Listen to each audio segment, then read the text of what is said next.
All right, so I'd like to welcome you. My name is Deborah Hurd, and I would like to welcome you to our 5th webinar event in commemoration of the 50th anniversary of the Department of Black Studies at the University of Nebraska at Omaha. Last Tuesday, November 10th, 1969, 54 marked the 52nd anniversary of where it all began. On November 10th, 1969, 54 Black UNO students, dubbed the Omaha 54, were arrested for staging a sit-in in the president's office for his continued failure to address the issues of racial discrimination and cultural relevance on this campus. With their arrest, Omaha's Black civic and social organizations and churches jumped into action, bailing the students out and supporting them in their demands. One of their demands was the creation of the Department of Black Studies. 2 years later, after many meetings, much hand-wringing, and several negotiations, in 1971, this department came into existence. And now, here we are, 50 years later, reflecting on where we have been and looking forward to where we need to go. It is because of the courage of 54 students that this department exists, and it is because of the unwavering support of Omaha's Black community back then and now that this department continues to exist. We salute you and we thank you. As a discipline that reflects upon studies and critiques the continuing effects of historical enslavement, colonization, and land dispossession, we cannot help but acknowledge that this university sits on the sacred tribal lands of the Native American people for whom this city is named, the Omaha, and that of other First Nation people who regarded this land as their communal homeland. We stand in solidarity with you, especially now during Native American History Month. And in the spirit of history, sacrifice, and liberation in which we gather here today, we remember those who have needlessly lost their lives in this country and for whose deaths we seek accountability. Ahmaud Arbery, the victims in Wisconsin, Breonna Taylor, and too many others to count. We remember you, and we shall not stop advocating for true justice and true liberation. History, sacrifice, liberation, justice, and freedom. That is what we're here today to discuss. And leading us in this very important work is Professor Preston Love, Jr. Professor Love is an adjunct professor here at the Department of Black Studies. He is an activist, author, newspaper editorial columnist, and playwright, among a host of other things. Professor Love earned a Bachelor's of Science degree in economics from the University of Nebraska at Lincoln and a master's in professional studies from Bellevue University. After a corporate career as an executive at IBM for more than almost 15 years, he moved into political organizing. He served as campaign manager for Jesse Jackson's 1984 presidential campaign, followed by a position in the administration of Mayor Andrew Young in Atlanta, Georgia. In 2020, he was endorsed by the Nebraska Democratic Party for the US Senate race. He is the founder and executive director of the Institute for Urban Development and the Black Votes Matter Institute of Community Engagement. Professor Love also serves as first vice president of the NAACP Omaha chapter.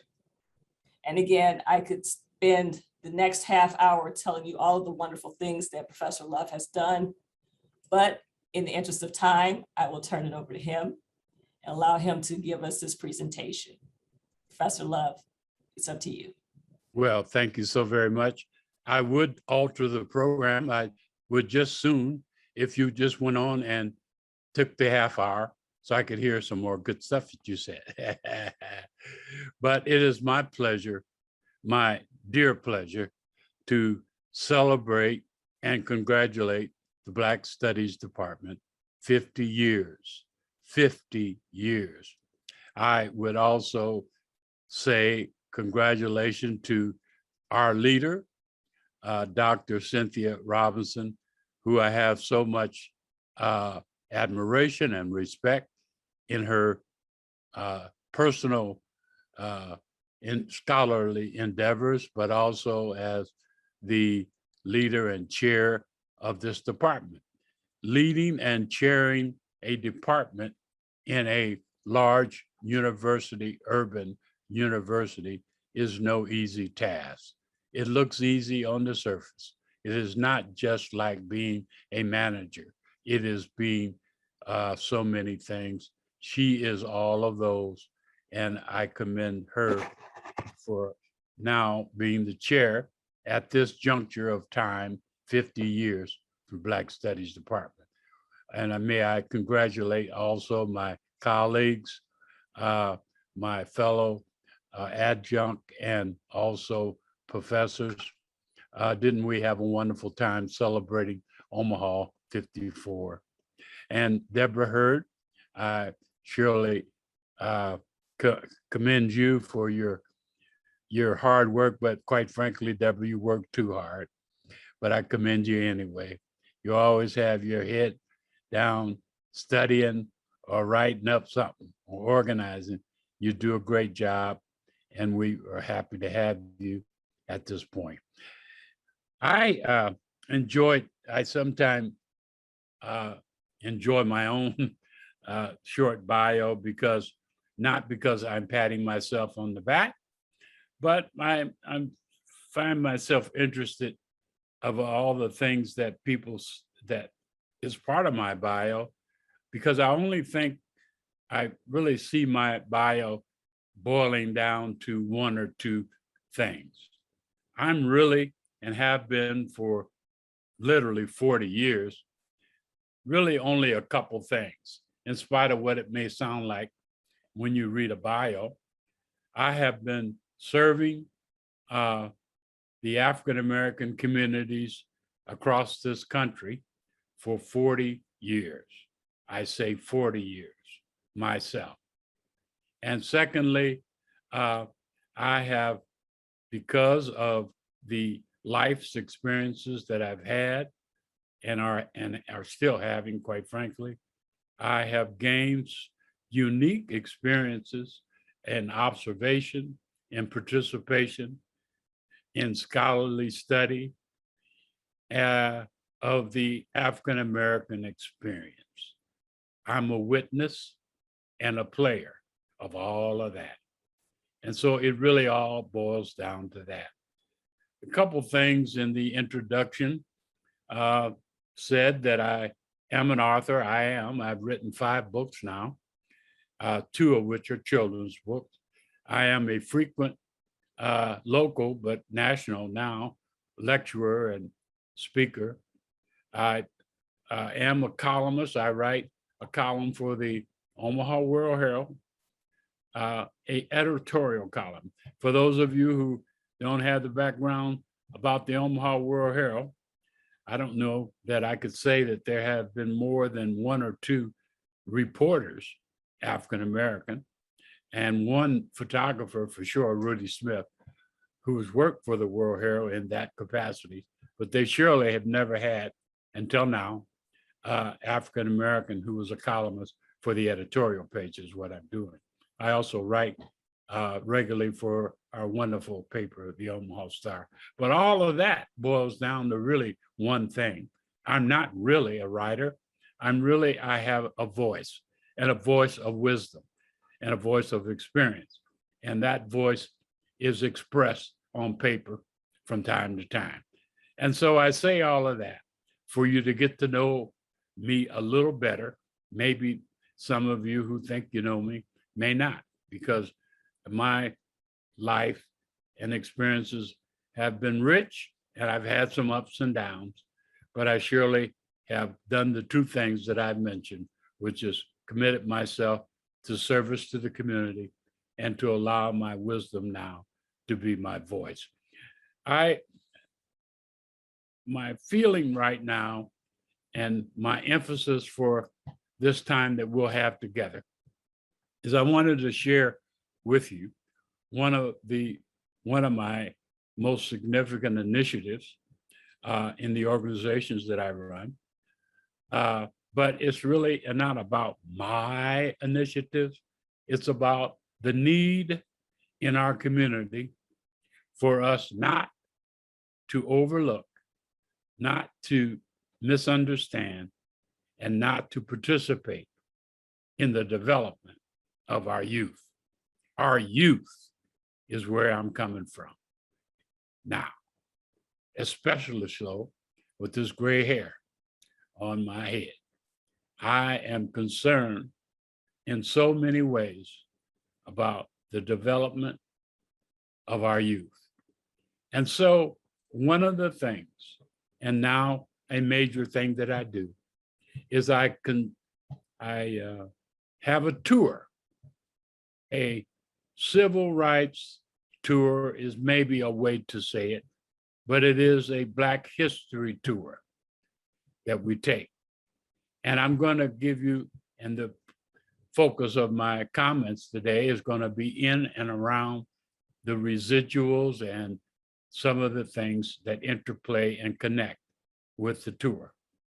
And I would like to introduce you to the tour right now with a short 5-minute video that would give you a flavor before I talk about it in a little more detail. I appreciate that.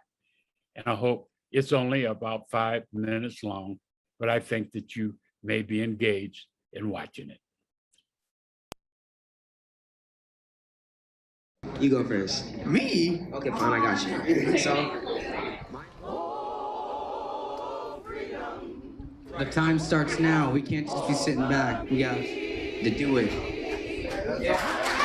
I'll be a slave. I'll be buried in my grave and go home to my Lord and be free. Oh, freedom. Oh, freedom. Oh, freedom over me. And before I be a slave, I'll be buried in my grave and go home to my Lord and be free. Hello everyone, my name is Mariana Miller and I am a junior at Legacy High School in Bismarck, North Dakota. In the summer of 2019, I was blessed with the amazing opportunity to go on the first ever Black Votes Matter tour. I have always had a huge interest in Black history and civil rights, but this tour not only expanded those interests, but it equipped me with tools that I could use in the real world to apply these interests and do what I love while applying my love for Black history. On January 25th of 2021, I presented to the school board the formal request for the banning of the Confederate flag. And for those of you who know nothing about North Dakota, one thing that you should know is it is a very conservative state, so there is no ban in place like this. 2 weeks later, I learned that they accepted my formal request, and the Confederate flag is now banned at Bismarck Public Schools. I wholeheartedly believe that this tour gave me the confidence that I had to go in front of them and give this speech that I would not have gained elsewhere. This tour really built up my confidence in that aspect. I'm here with Omaha's future, our youth. We're here in Birmingham, Alabama, and we have had an exciting day. We are sitting on the steps of the 16th Street Baptist Church, where 4 little innocent girls were killed. What goes through your mind when you visit this church? Well, my heart always flutters, not only because of the loss of life, but the injuries and the hate, how far hate will go. Day 2, and I've already learned so much. Like, I just want to keep learning and do more things like this and try to get like my brother and sister to go in places like this. So yeah, I've learned a lot. a lot of emotions, a lot of understanding, and you have to take that all in and then use it like in your lifestyle when you wake up every morning. And like people are starting to really fight for African Americans. This morning, we're in Selma, Alabama, and we visited the iconic Edmund Pettus Bridge, where John Lewis was beaten bloody as he fought for, with many others, the right to vote. And the resulting action from that was the 1965 Voting Rights Act, which parenthetically is under siege right now. Like me personally, the first day I did kind of feel indifferent because I knew everything about that place already. But like as I went on, I started to like feel like I had to make something of myself in the future because I didn't want everything to go to waste. I was getting chills earlier because the Ku Klux Klan outfit had dried blood on it, and that literally gave me chills. And it's just, it's unreal to me. My first time I witnessed something Black history-like was when I was in 2nd grade, and my mom showed me a video of Emmett Till. It was uncensored, and I was traumatized since that very moment. And that's like what sparked me. And I definitely do want to make something of myself one day because... We're in day 5 of this wonderful tour. Today, we're in Montgomery, Alabama. We're standing here at the National Memorial for Peace and Justice. To really get a change out there is we need to get more into the law, like have people on the inside and have more Black people be part of like governors instead of be part of senators or lawyers. And so we can change the laws on the inside instead of having to go out to the streets all the time where it doesn't always work. All right.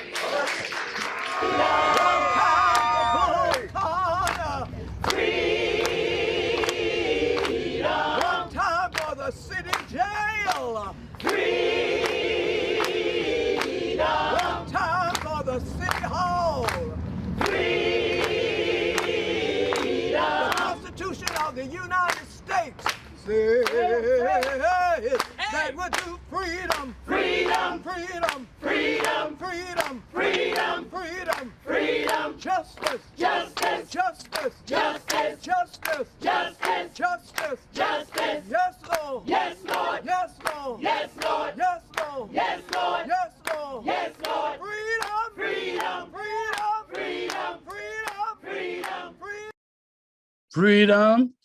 Yes, I hope that you enjoyed it, but it was not something to entertain you. It was our youth experiencing the 6 days of the Black Votes Matter face-to-face tour.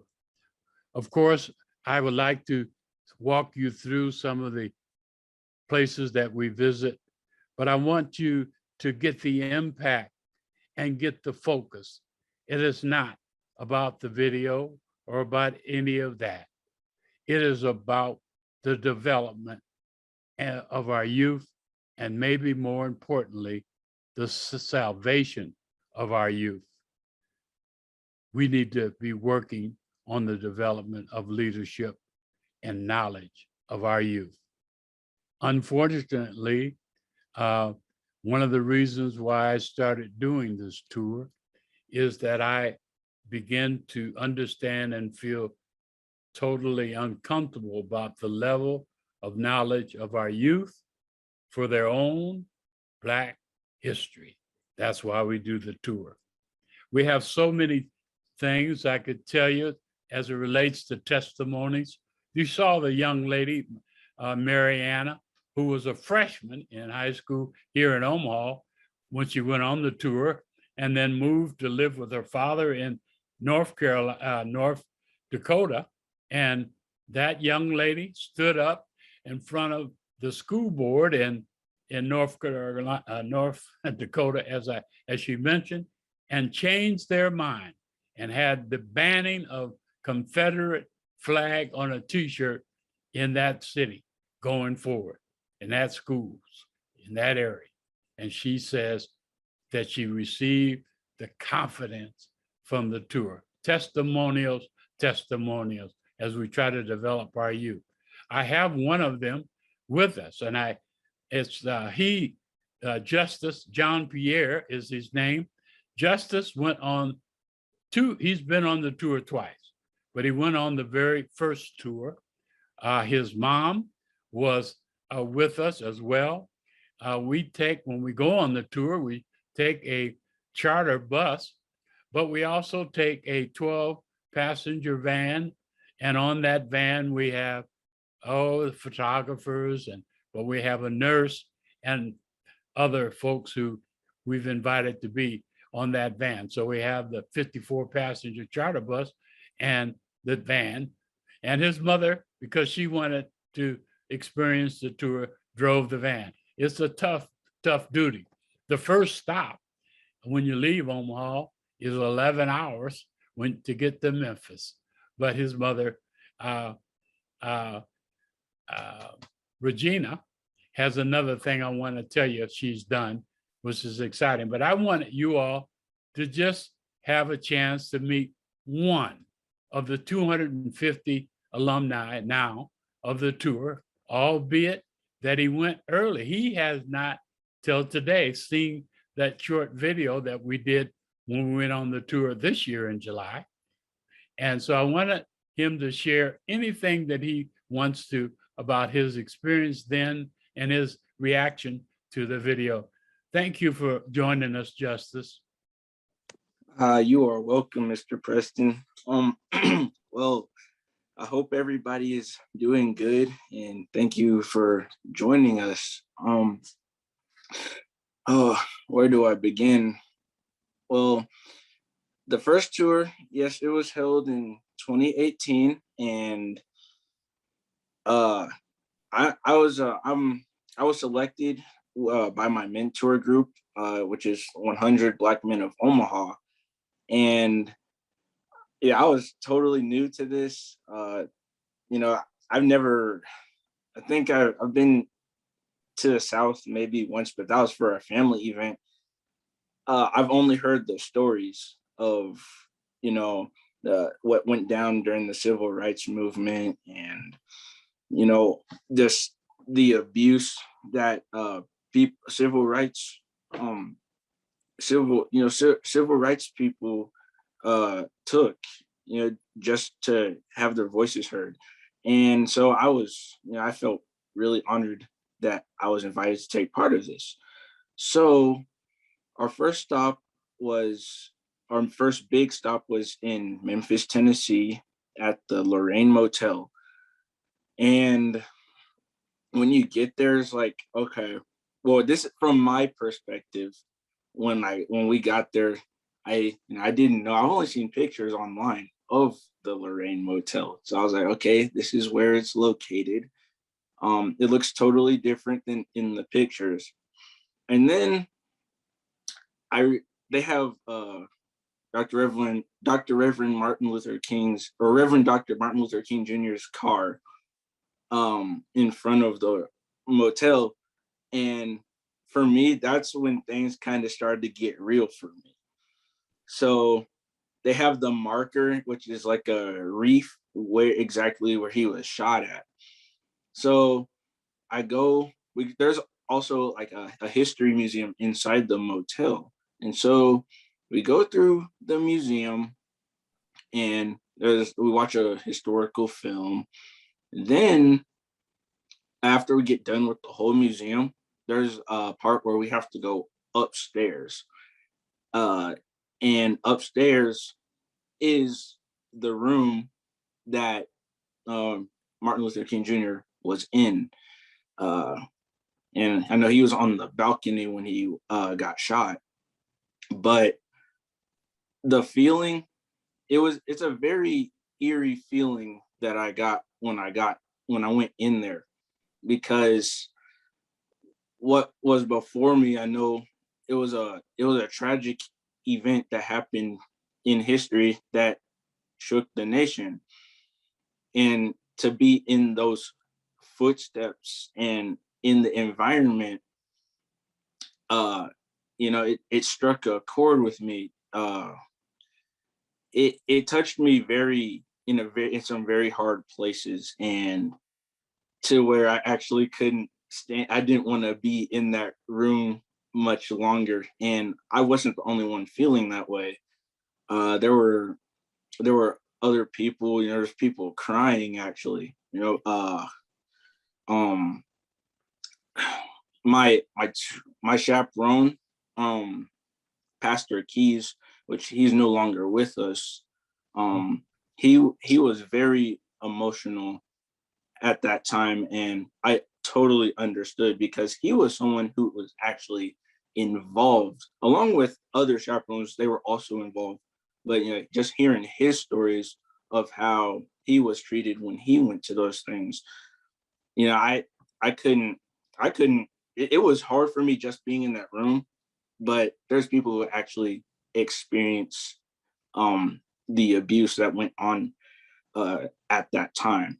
So it was a very real experience for me. And we went to other places, like we went to Montgomery, Alabama, which in Montgomery, Alabama, that was actually where my second touching experience happened. We went to the Lynching Museum, and so we go to the Lynching Museum, there are these markers, but how do I explain it? They're like in the shapes of boxes. So we're going in, and it's kind of like built in a swirl. So it's kind of like a loop, and it loops inside to the museum. So first we're outside, and then the museum is in the middle. So as we're walking, we see, there's stuff written on the walls, and there's also statues outside by the walls. So when we proceed closer and closer to the museum, these boxes are all, first, they're like standing up, they're on the ground vertically. So there's just like these rectangular boxes that are vertically up. And we see that there are names written on them. And we already know that it's a lynching memorial, that these are the names of lynching victims. And what's even, what I found disturbing is a lot of the boxes had the word unknown on them.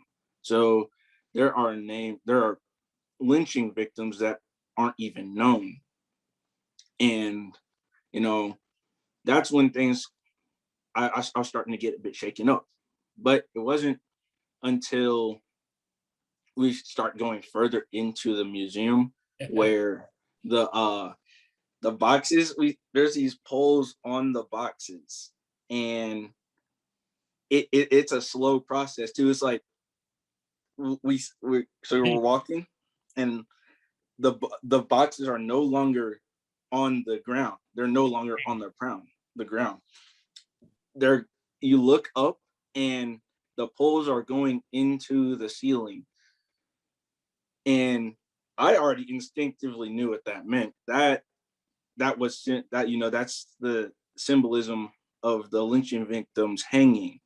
Yeah. And it's as if they're like caskets hanging from the ceiling.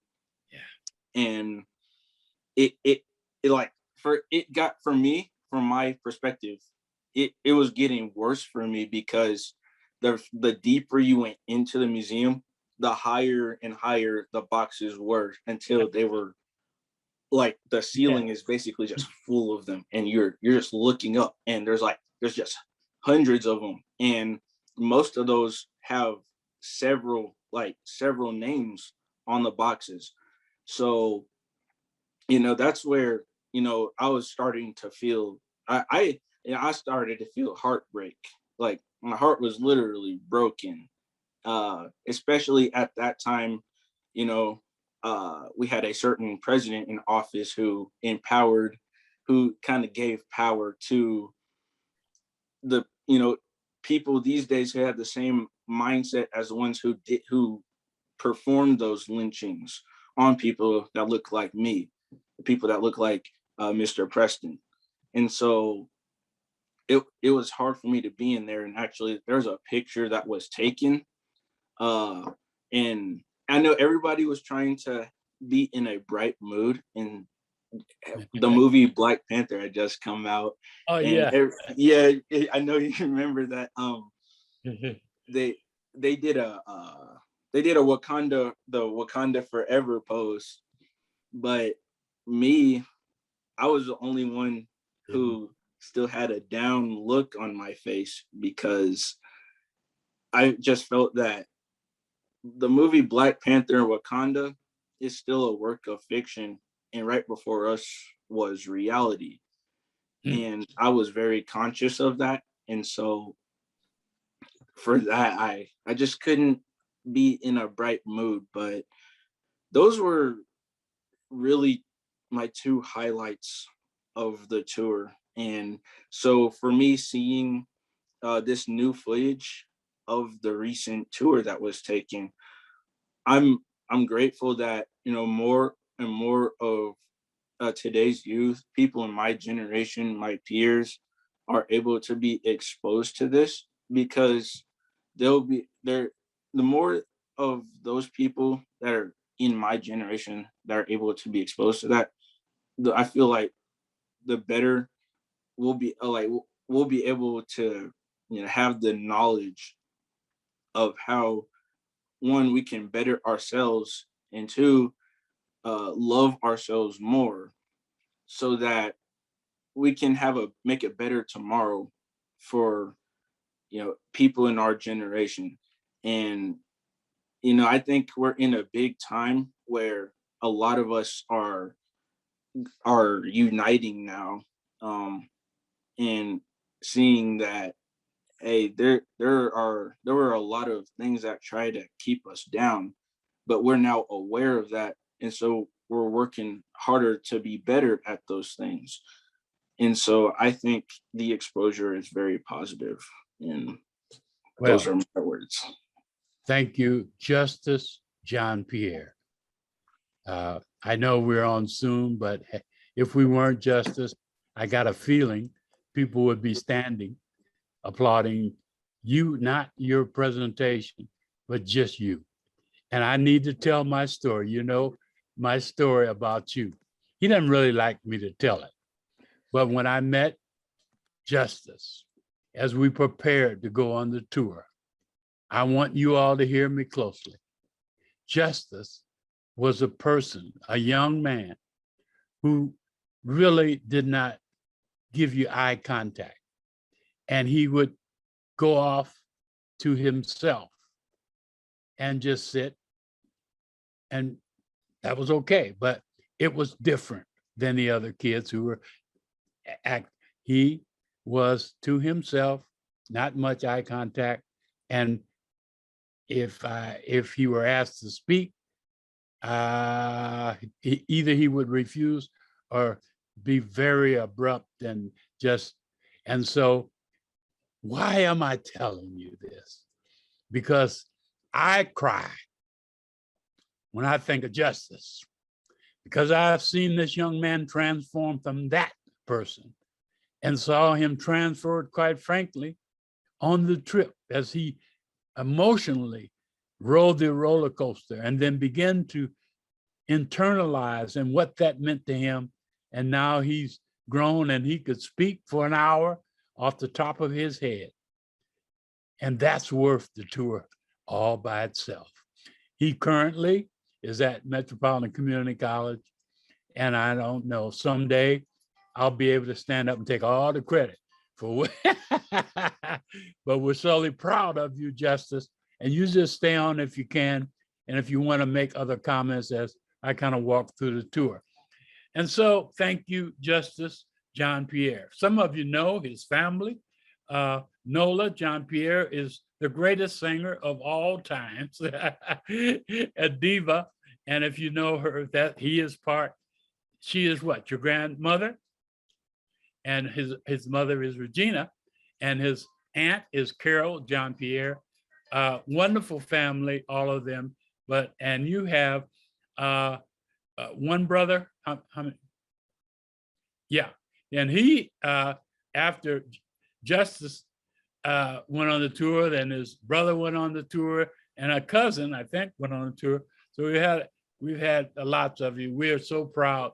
But you, without realizing the Justice, and I hate to put all this pressure on you, but you exemplify the reason why I thought and visualized doing this tour in the first place.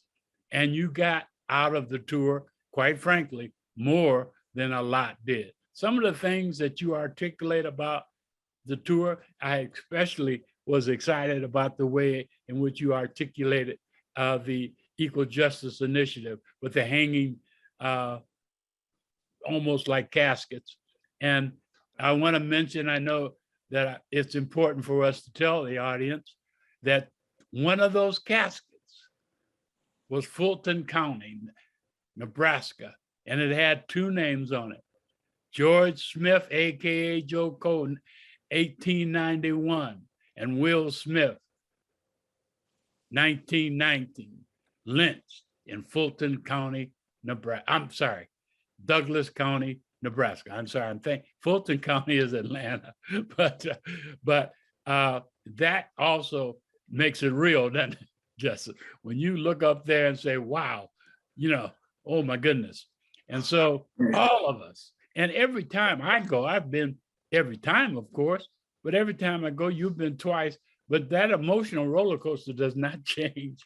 I like the engineer, let's call it that, to put up the panel that shows all of the stops that we make on the tour. And then I want to talk a little bit more about the impact that we want to have and have had on so many like Justice. And so, Deborah, if you could share with them the red and black brochure. It is really somewhat of a flyer to acquaint people that we're talking to about the tour. And I want to say, as I talk about Mariana, the young lady, and Justice, it is so, if I had the time and I could walk down the list, Justin, you don't know all of it yourself, how many and where some of the alumni are. We've got 2 in law school at Howard. We got just all over the place doing great things, and we hoped we had an impact. And I know we did. We transformed them. And not only that, wherever they are and whatever they're doing, they're not out there doing it or leading without having knowledge of their own Black history, which is the point in the first place. The picture there that you see here is the picture of the tour the next year after you went on the tour, Justice. Were you on this tour also? I went on the one in 2019. Yeah, so this is 2019, so you're in there. And so we every year we have a different official T-shirt, and it was white there. But there are 95 people in this picture, and that's because we took 2 buses.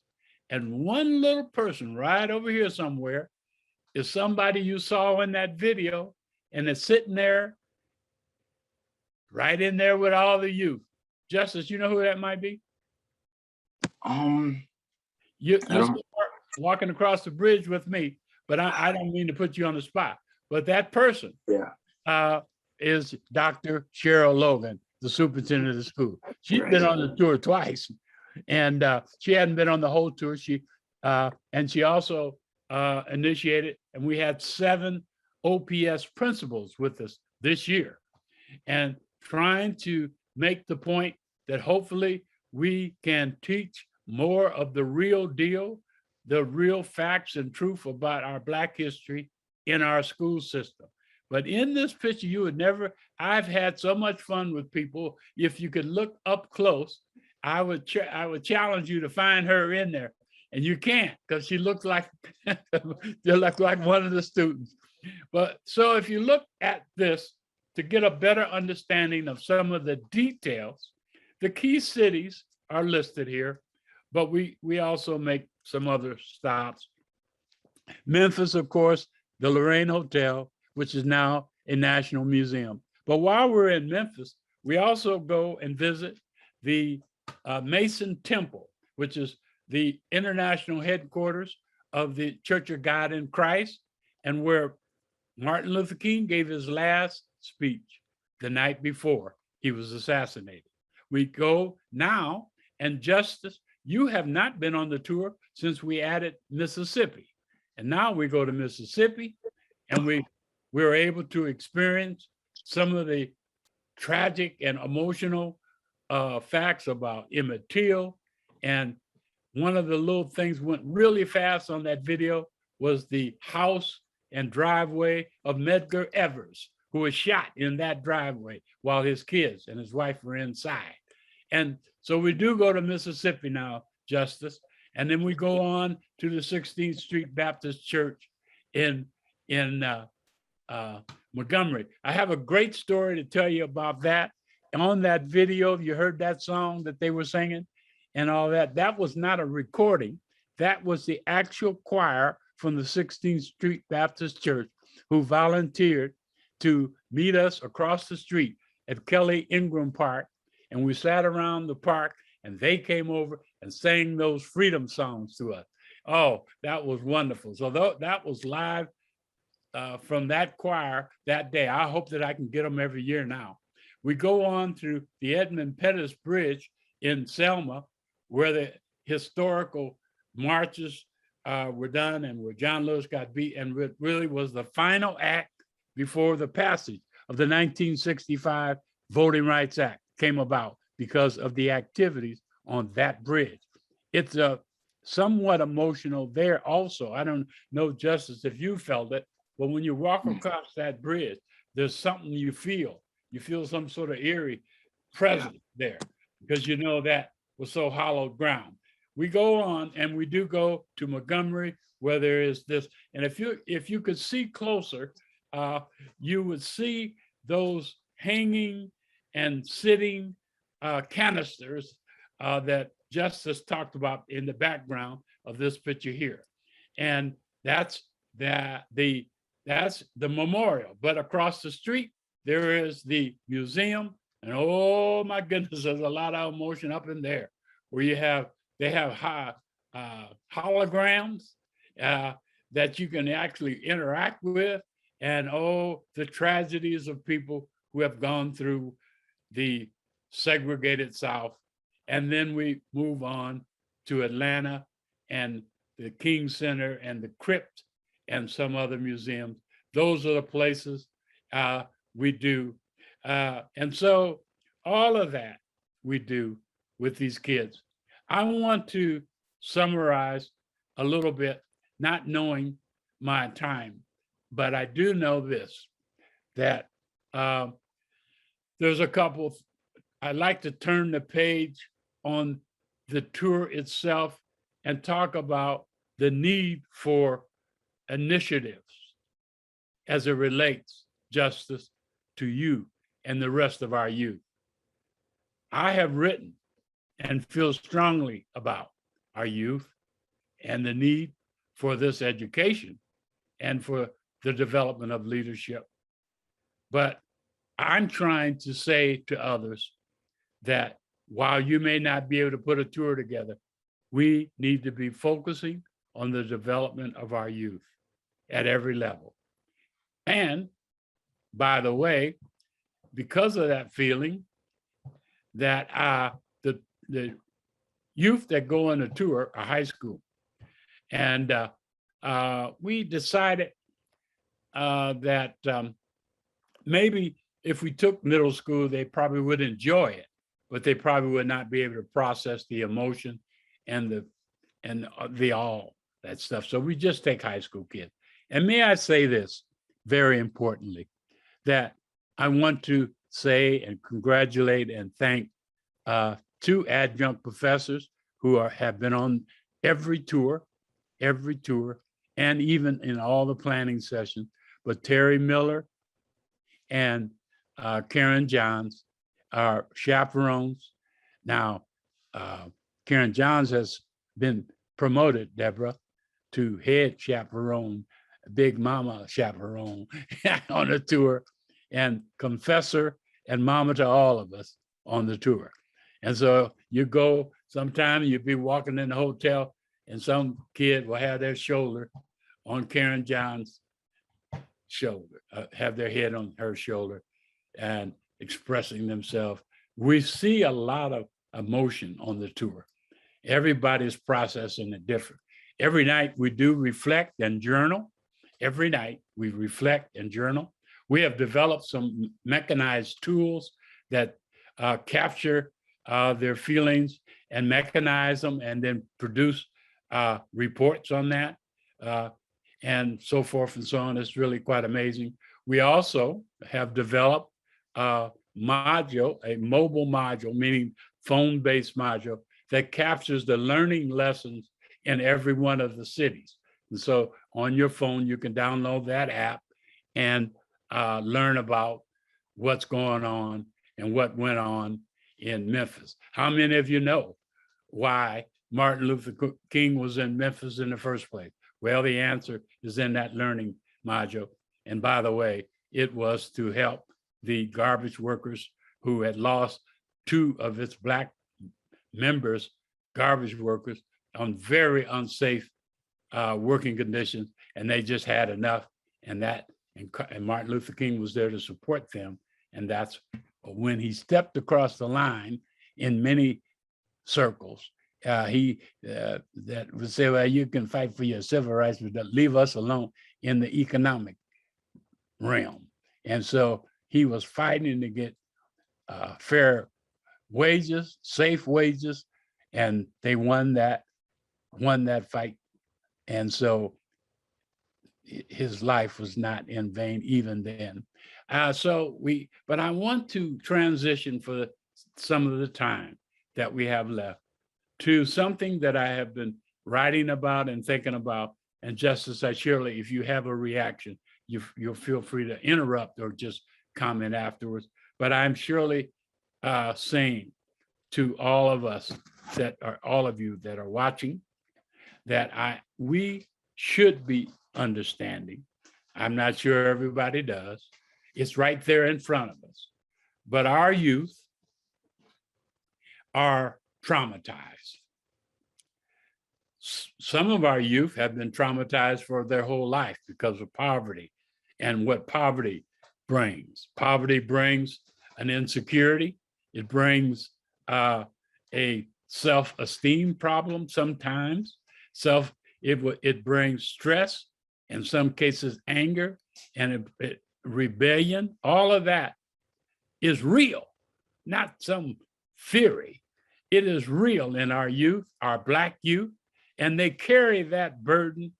And it is so significant when we're able to lift some of that those layers of burden from our youth, for them to flourish like flowers, like justice is. But not only that for our Black youth and our white brothers, but they're now carrying some additional layers of divisiveness and hate that has risen to a level that we've never seen before, because it's been unleashed and allowed to be unleashed. White supremacy and all of that hate against everything and against us and against each other. And so not only that, but the environment in the country where we're so divided in every way, by political party, by sex, by race, by factions that have been, as we say, unleashed, but divided even intellectually. We have a whole part of our country that doesn't even care that someone was trying to disrupt the whole election process, which, by the way, if you don't know what that meant, it meant the absolute fall in democracy. The fall in democracy would have put us in a whole different kind of world. But if you are a youth witnessing and experiencing that, it is confusing and stressful. Besides, and I haven't even mentioned COVID, which is then hovering over all of our youth. Are they going to die? Is their mama, papa going to die? Grandma going to die? Family members? That is another layer. And then not only that, it's the division among us all. And so, and by the way, what about us as adults? Are we concerned about them? Are we going to leave a climate that they're going to be able to live in? Are we going to provide not jobs, but careers, and all of that is laid on our kids. And I have a reason for telling you other than I want you to just, you already know it, but I want you to think that through, because now we have an added responsibility to our youth to not just know it and understand it, but begin to have to focus on ways to mitigate it. And so I bring that to the table. And so what is the evidence of that? Well, I have two pieces of evidence for me to throw on the table. One is I teach a course every semester. I have seen the difference in my class. My students are burdened by the things that I have just mentioned. They are different. And then lastly, may I say this, Justice, you were on the first tour and the second tour. We had the fifth tour, 2021, just in the youth that were on that tour were apples and oranges for the youth that was on the tour with you. The youth in the tour we had in 20, they're changed. They are showing the signs of all those burdens that I just mentioned. And some of the ways is when we stand up before them and talk to them about the lessons to be learned, I have to stop and tell them to quit talking and quit and pay attention. And then they might do something they're not supposed to do, to be accountable to themselves and us and be responsible to the rest of it. We had an added level this time on the tour because the kids had changed because of all the things I just told you. And we were able to reach them, but it was so much harder.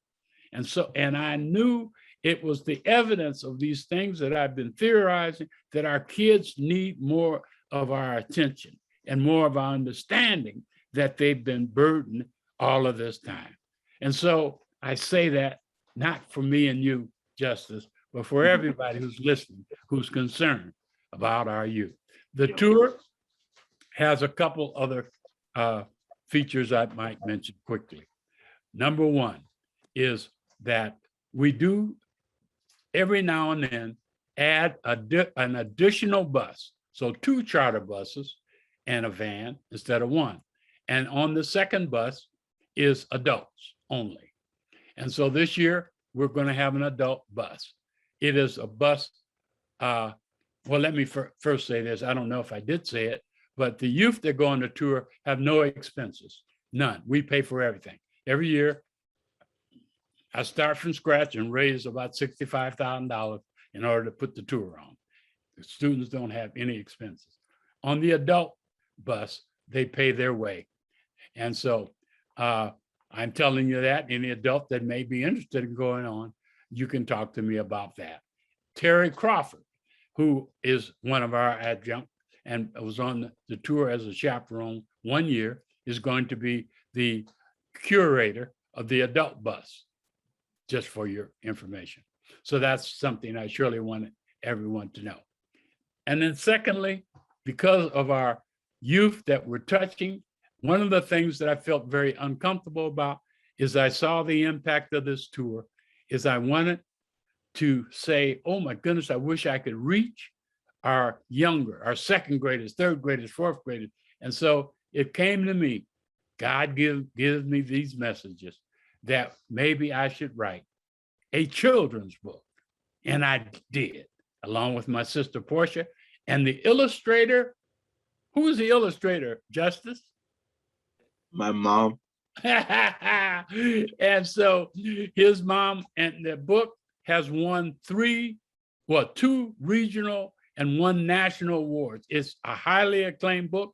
And by the way, don't talk too much about the book. We have a book salon coming up. Okay, all right. But so all of these aspects that come out of not the tour for the tour's sake, but the tour for the youth's sake. And so I think I've probably gotten close to my time. I think we've covered some of the aspects of it. And if people have further things, they surely can follow up. I appreciate the opportunity to wax about the tour and the fact that we're having an impact on our youth. Thank you, Professor Love. This really touches on an issue that I think is very important. So when we talk about history, especially when we talk about African and African-American history, one of the most powerful ways that history is transmitted, we talk about the written record and the archive, but one of the most powerful means of transmitting history is this intergenerational conversation. Because elders carry the stories, and transmitting that knowledge to the next generation is one of the most traditional things that we do in African communities, whether it's on the continent or in the diaspora.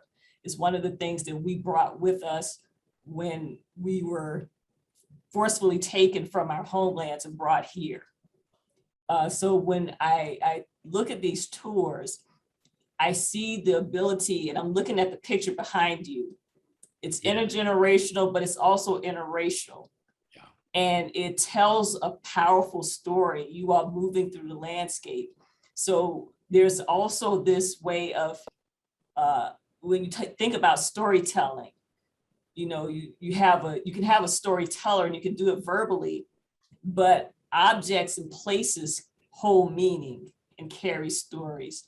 So I wanted to ask both you and Justice about this intergenerational conversation. So when you all are moving from place to place, and I know that you're kind of instructing them about what happened, but there's another layer of kind of conversation that's going on. So there has to be some back and forth. So you're telling them what happened, but then the students themselves are processing what you're telling them and being in that space and feeling, because those spaces also carry memory.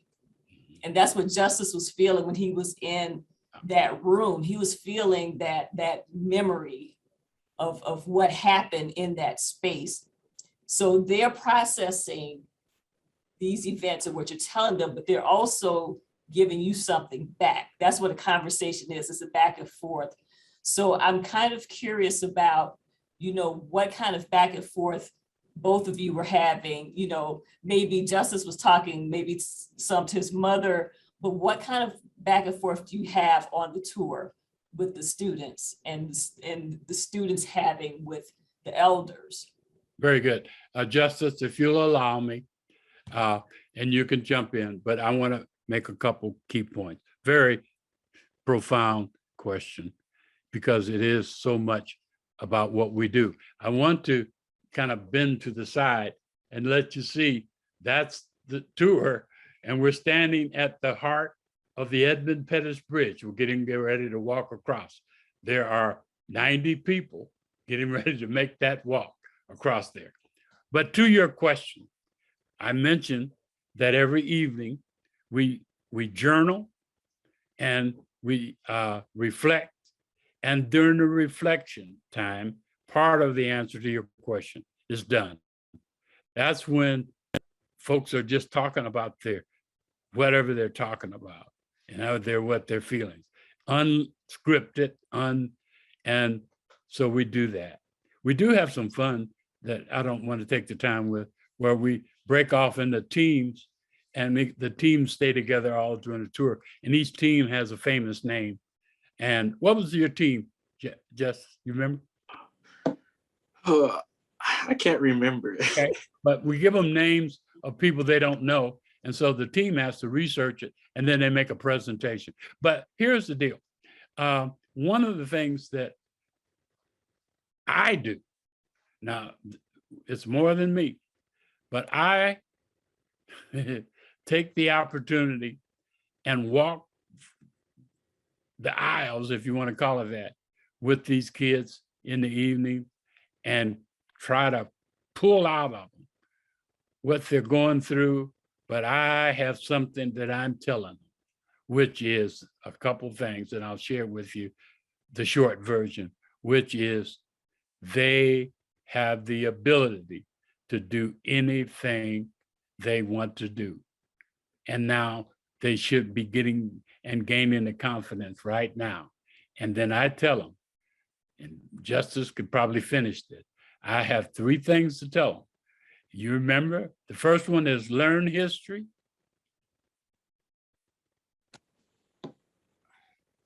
Learn it, see it, respect it, and be it. Go out and make it. Go out and make it. Yeah. Okay. But and so I beat them on the head with that, because they now, once they got this, they can go out and make it. But that's what I do their way.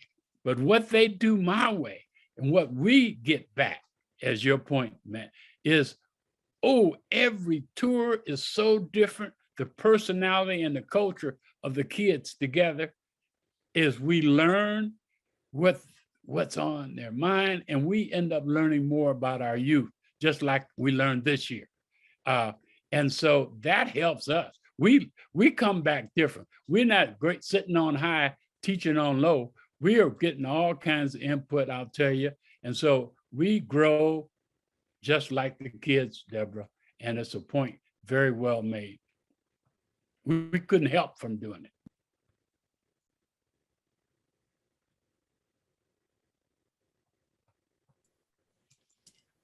Oh yeah, go ahead, Justice. Okay. Well,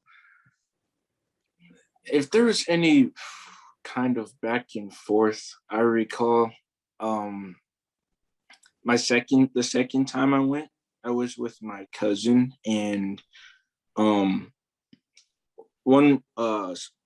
was the photographer for that trip, and he pulled me and my cousin aside, and because he had saw my cousin and I pose for a picture, but we were inside of a museum. So his talk was because there were pictures of civil rights activists behind bars. And so he pointed to them and was like, do you think these people were posing for pictures and it all, in a happy mood?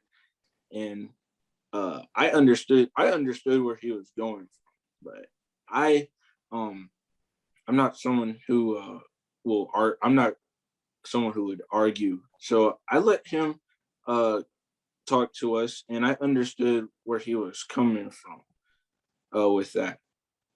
My cousin, on the other hand, he was in a bit of a disagreement. He was like, oh, why did he do that? Like, that's not where we were going with this. But I understand, like, it seems like to some people that maybe the youth are a bit more disconnected from the historical events that have went on. And so because of that, I understand what Mr. Preston was talking about with his most recent group of youth, that maybe they don't get, because another thing is technology and social media. Some of them are more into or more familiar with what's going on in Hollywood and stuff like that, stuff of that nature. And so there might be a bit of a disconnection, and I know some adults and older generations are aware of that. So may I add this to what you just said, Justice? Very important to Deborah's question, but it's very important to the tour going forward, is that this year taught us an extra lesson, because we learned more this year than ever, because we had a different set of kids. We were taking, the kids, we're kind of putting them in a category, thinking that they're all kind of the same every year in a funny kind of way. This year was so different, but it was a learning process for us, because if I could have the time to tell you, all of the adults on the tour now are reevaluating some of our approaches and things because we have a different set of kids. And so we're getting something out of this. And hopefully what we learned can be translated into lessons for the kids that they will swallow and eat and digest. And so very good question. Thank you, Justice. I know time is pretty well spent. I want to make sure that I publicly thank you, Justice, for being here and articulating. You're getting better every time, but it was, but you are someone we can be proud of. And what are you studying? I'm studying 3D animation in games, so entertainment industry. Well, I don't think you're going to ever run out of work, man. This stuff is good. Yeah, no. So, Deborah, I officially turn it back to you. I surely want to say that I appreciated the time. The tour means so much to me in my heart, and I feel as if someday, Justice, heaven forbid, if I ever have to go see the Lord, you think my turn will come, Justice? Not anytime soon. But I'll feel good on the way out. I'll be good that I found the Lord before I did go out. And then two, is that there are going to be so many that have been affected by some of the work that we do, not I, but we have done.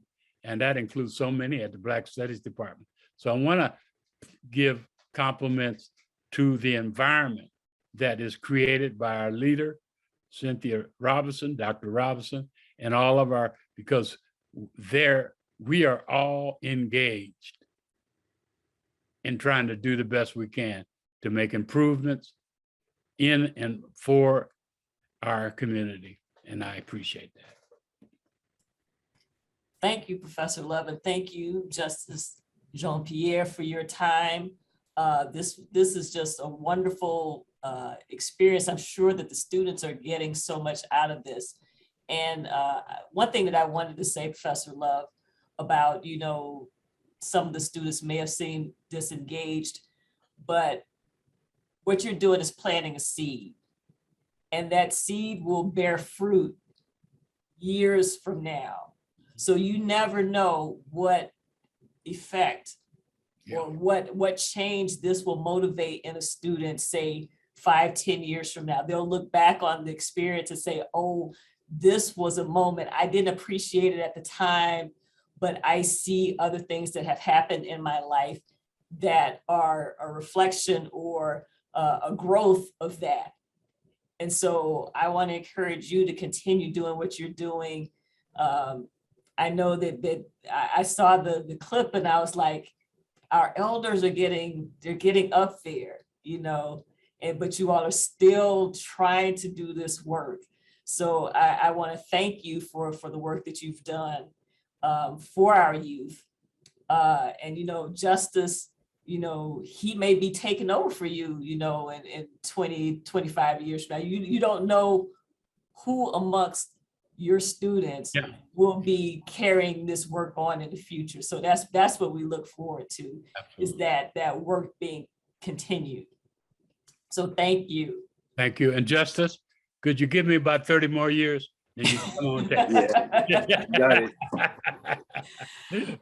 All right. And so before we leave, I want to share with everyone our next event, which will be coming up in 2 weeks. Recounting Black Omaha history through family archives.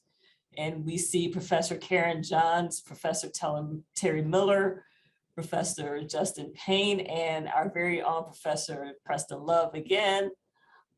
They will be sharing things that they've found related to their family histories that will help us retell or tell the story of Black Omaha and its development through time. So we hope that you will tune in for that. It's going to be very, very interesting. But for all of you that have joined us today, we want to thank you and we hope that you join us again.